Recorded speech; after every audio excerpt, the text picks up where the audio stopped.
नमस्कार। मेरा नाम भाऊ तोरसेकर। आप देख रहे हैं प्रतिवाद। दोस्तों, ये भाऊ तोरसेकर यानी मेरा सिर्फ हिंदी वीडियो का चैनल है। प्रतिपक्ष है मेरा मराठी यूट्यूब चैनल है, लेकिन जो सिर्फ हिंदी सुनना चाहते हैं इसको लिए मैंने ये अलग से यूट्यूब चैनल बनाया है जिसका नाम है प्रतिवाद। तो जो मेरे हिंदी वीडियो सुनना चाहते हैं, मेरा हिंदी में राजकीय आकलन सुनना चाहते हैं, वो कृपया प्रतिवाद को सब्सक्राइब करें। दोस्तों, आज मैं फिर से महाराष्ट्र के विधानसभा चुनाव पर बोलने वाला हूं। महाराष्ट्र में 20 तारीख को यानी और सिर्फ 4 दिन बच्चे वोटिंग होने वाला है और 288 सीटें 288 सीटों के लिए मतदान होने वाला है, जिसमें 6 बड़ी पार्टियां हैं और छोटी मोटी मिलाकर 20-25 पार्टियां हैं, उम्मीदवार है, 2 गठबंधन है, वगैरह वगैरह। लेकिन जो कुछ चल रहा है, क्या उसकी सही रिपोर्टिंग मीडिया में हो रही है? नेशनल मीडिया हो, हिंदी अंग्रेजी मीडिया हो, सोशल मीडिया हो, यूट्यूब वगैरह डिजिटल मीडिया हो, क्या उसमें उसमें सही रिपोर्टिंग हो रही है? चुनाव में कौन कौन क्या क्या काम कर रहे हैं और किस तरीके से चुनाव जीतने के लिए प्रयास हो रहे हैं? कौन सामने आकर कौन सी पार्टी, कौन सा गठबंधन सीधे सीधे मतदाता से मिल रहा है, अपने के लिए वोट मांग रहा है, और कौन सीधे तरीके से नहीं तो गलत तरीके से वोट काटने की कोशिश कर रहा है। और तीसरी तरफ एक और जो है, उस पर चर्चा ही नहीं होती। हाँ, हमेशा सुनते हैं कि ये उसकी बी टीम है, ये उसकी बी टीम है, लेकिन ये बी टीम सी टीम जो कुछ होती है उससे परे भी एक फोर्स काम करता है, एक ताकत काम करती है जो उनको चाहिए ऐसे लोगों के लिए वोट लाने की कोशिश करती है, लेकिन चर्चा तक नहीं होती। और ऐसा एक फोर्स महाराष्ट्र में जोर शोर से अपना काम कर रहा है, जिसकी चर्चा मीडिया की खबरों में या डिबेट में हमको सुनने तक में नहीं मिलती। और मैं जब अभी अभी घूम कर आया हूं तो मैं एक बात पूरे विश्वास के साथ आपको बताना चाहता हूं कि महाराष्ट्र में आज मोदी, शाह या देवेंद्र फडणवीस की जितनी लहर नहीं है, उससे भी बड़ी लहर उत्तर प्रदेश के मुख्यमंत्री, जिनको बड़ी प्यार से बुलडोजर बाबा बोला जाता है, योगी आदित्यनाथ की लहर महाराष्ट्र के चुनाव को लपेटे में ले चुकी है। और इसका जब से ज्यादा डर अगर किसको है तो वो महाविकास आघाड़ी के जाने माने नेता, अनुभवी नेता शरद पवार को है। शरद पवार समझ गए कि देवेंद्र फडणवीस या मोदी, शाह जितना चुनाव आज नहीं जीत सकते महाराष्ट्र का, उससे भी ज्यादा ताकत अगर महाराष्ट्र में किसकी दिखाई दे रही है, किसके पीछे वोटर दौड़ रहा है, हिंदू वोटर दौड़ रहा है, उसका नाम योगी आदित्यनाथ है। आपको याद होना चाहिए कि हरियाणा के चुनाव में 2 महीने पहले जब उत्तर प्रदेश के मुख्यमंत्री चुनाव प्रचार करने गए थे, बीजेपी का प्रचार करने गए थे, उसके पहले बांग्लादेश में गड़बड़ हुई थी। वहां की प्रधानमंत्री को अपना देश छोड़कर भागकर आना पड़ा था और वहां हिंदुओं पर बहुत बड़े अत्याचार हुए थे। उसकी रिएक्शन, प्रतिक्रिया पश्चिम बंगाल सिलीगुड़ी में आई थी और उसका और एक परिणाम हमने हिमाचल प्रदेश में देखा था। और उसके बाद वही धागा पकड़कर हमारे बुलडोजर बाबा उत्तर प्रदेश के मुख्यमंत्री हरियाणा पहुंचे थे और उन्होंने इस सब चीजों का निचोड़ निकालकर हरियाणा के वोटर को समझाने की कोशिश की कि भाई, जात पर, पात पर या अपनी अपनी जमात पर भरोसा मत करो। अगर आप डिवाइड होते जाओगे तो आपके टुकड़े टुकड़े किए जाएंगे। कल तक जो नेहरू जेएनयू में यानी जवाहरलाल नेहरू यूनिवर्सिटी में बोला जाता था भारत तेरे टुकड़े हो गए, उसका अभी इम्प्लीमेंटेशन शुरू हो गया है। इसलिए बटोगे तो कटोगे, ये 3 शब्द सबसे पहले बुलडोजर बाबा ने हरियाणा में बोले, और उसके जो परिणाम बरसात होते गए, उसका रिपरकेशन होते गया, उसका परिणाम हमने हरियाणा में देखा, जिसकी खबर तक ना पत्रकारों को थी, ना मीडिया को थी, ना ओपिनियन पोल लेने वालों को थी।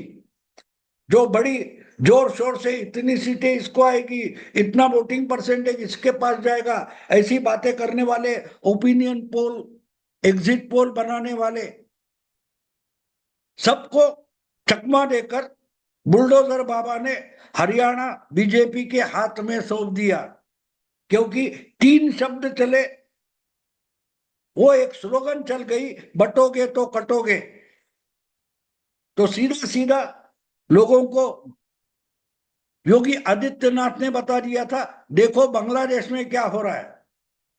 और इसको रिस्पांस, उसको जो प्रतिसाद आ गया, वो कहां से आ गया? वोटर से आ गया।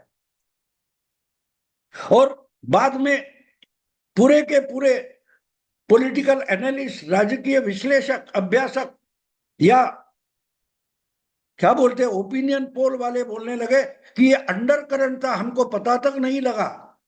तो अंडर करंट अगर जमीन में होता है, भूमि में होता है, तो आपको गड्ढा खोदकर वो कहां से करंट आ रहा है वो ढूंढना पड़ता है। आज महाराष्ट्र की राजनीति में, चुनाव की राजनीति में, महाराष्ट्र के चुनाव में एक बड़ी बात हो रही है कि ऊपरी ऊपरी हम सतह पर देखें तो अलग अलग पार्टियां, अलग अलग गठबंधन, प्रचारक, स्टार प्रचारक अपनी अपनी बातें रख रहे हैं। लेकिन उस सतह के नीचे जो उथल पुथल चल रही है हिंदू समाज में, गांव गांव में, जिले जिले में, तहसील में, कस्बों में जो कुछ उथल पुथल चल रही है, उस पर इन लोगों का ध्यान तक नहीं है कि वो कहां पहुंच गए और बुलडोजर बाबा कहां पहुंच गए। हरियाणा के चुनाव के नतीजे आने के बाद बटोगे तो कटोगे ये स्लोगन देखते देखते मानो आंधी जैसी बन गई है।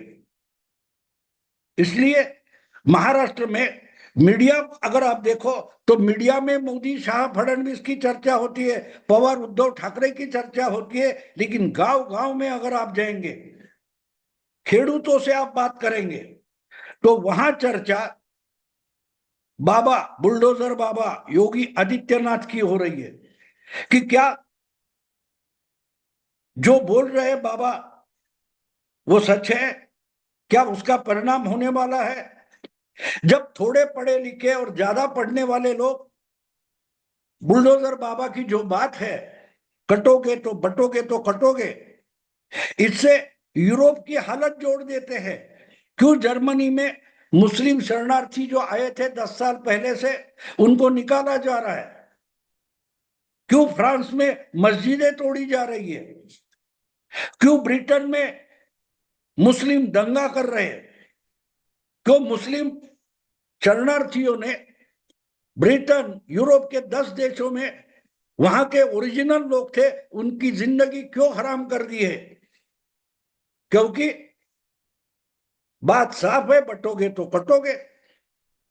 जब ये शरणार्थी आ रहे थे तो कुछ लोगों ने बताया था कि भाई इतनी बड़ी संख्या में ये लोगों को मत लेना, कुछ गड़बड़ हो जाएगी। तब किसी ने नहीं सुना था। 10 साल पहले यूरोप के बहुत सारे प्रगत देश, संपन्न देश, इन सीरिया, अफगानिस्तान या इराक से आने वाले मुस्लिम शरणार्थियों को अपने देश में पनाह दे रहे थे, और आज वही शरणार्थी उठकर बोल रहे हैं कि जर्मनी को इस्लामी देश बनाएंगे, ब्रिटेन को इस्लामी देश बनाएंगे।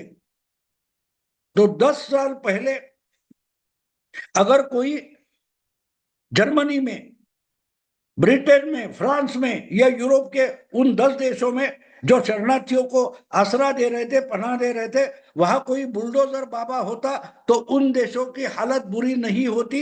ये बात मुझे सातारा डिस्ट्रिक्ट के, संगली डिस्ट्रिक्ट के कॉलेज जाने वाले बच्चों ने समझाने की कोशिश की, मुझे सवाल पूछे उन्होंने, तो बात साफ है, बात साफ है।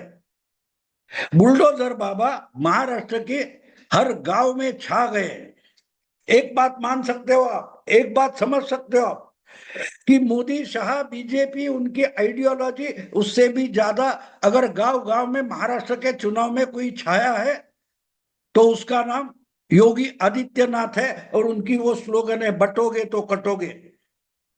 और इसीलिए आपको याद हो, मालूम होना चाहिए कि जो पिछले एक साल से मराठा आरक्षण, मराठा रिजर्वेशन के लिए मनोज जरांगे पाटिल नाम के मराठा नेता उभरे थे, और गांव गांव में मराठा जाति के लोग और उनके खिलाफ बाकी सारे लोग, ऐसा डिवीजन, ऐसा पोलराइजेशन मनोज जरांगे पाटिल अपने रिजर्वेशन आंदोलन से कर रहे थे, वो अचानक कहीं का कहीं गायब हो गया।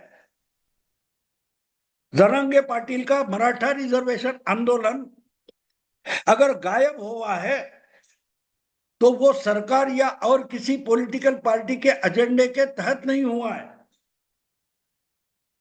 जो बात बुलडोजर बाबा ने बटोगे तो कटोगे से लोगों को समझाइए, एक 3 शब्दों से समझाइए, वो जितने लोगों के समझ में आ रही है वो समझ गए कि आज हम ओबीसी, मराठा या और कोई जाति में बट जाएंगे तो कट जाएंगे, और कट जाएंगे तो ना कोई बचेगा मराठा, ना कोई बचेगा ओबीसी, ना कोई बचेगा दलित।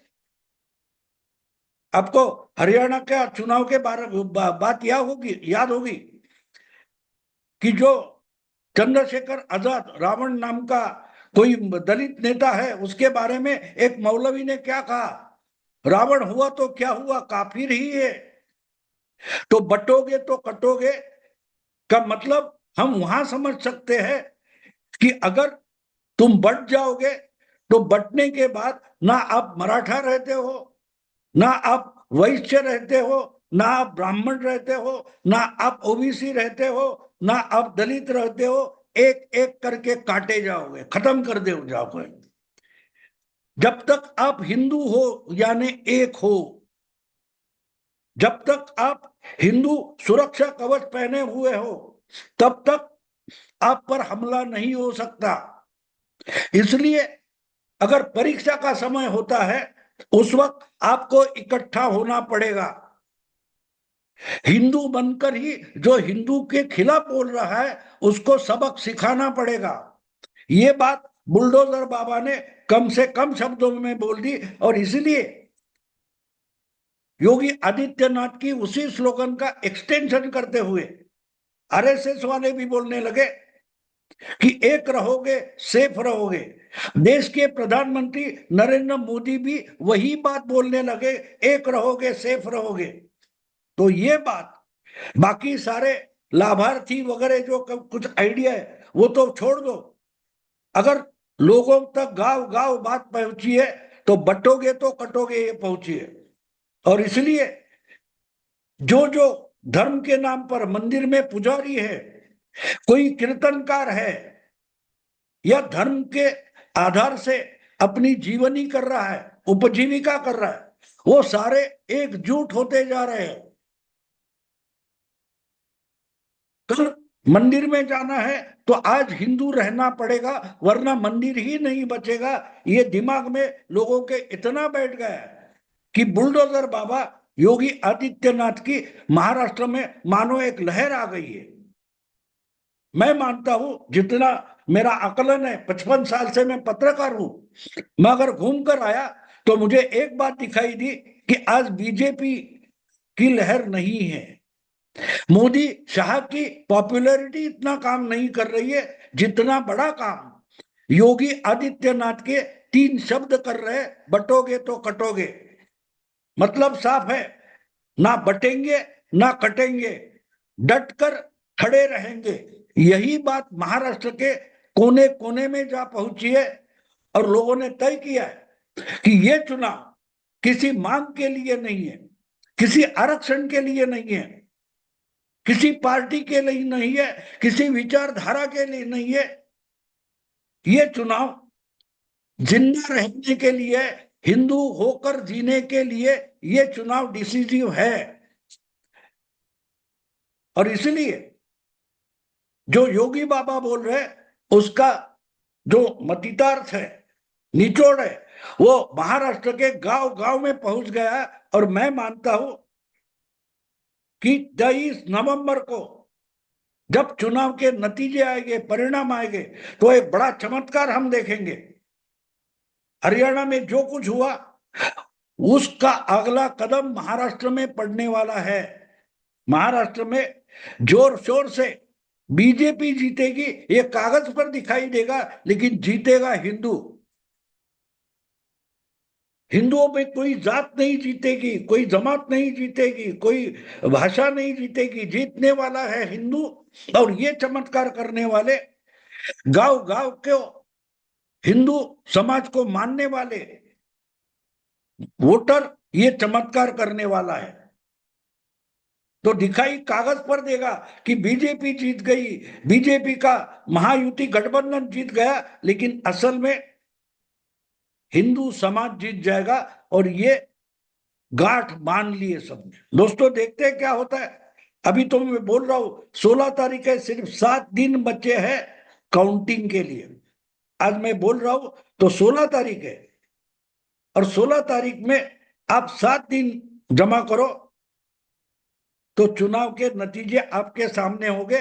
और तब तब ओपिनियन पोल वाले, चैनल वाले, डिबेट वाले या विश्लेषण करने वाले बोलेंगे अंडर करंट था, हमको पता ही नहीं था। बुलडोजर बाबा की महाराष्ट्र में लहर है। प्रतीक्षा करें 7 दिन। अभी यही रुकता हूं। अगर ये वीडियो पसंद है तो लाइक कीजिए, शेयर कीजिए और प्रतिवाद को सब्सक्राइब कीजिए। नमस्कार।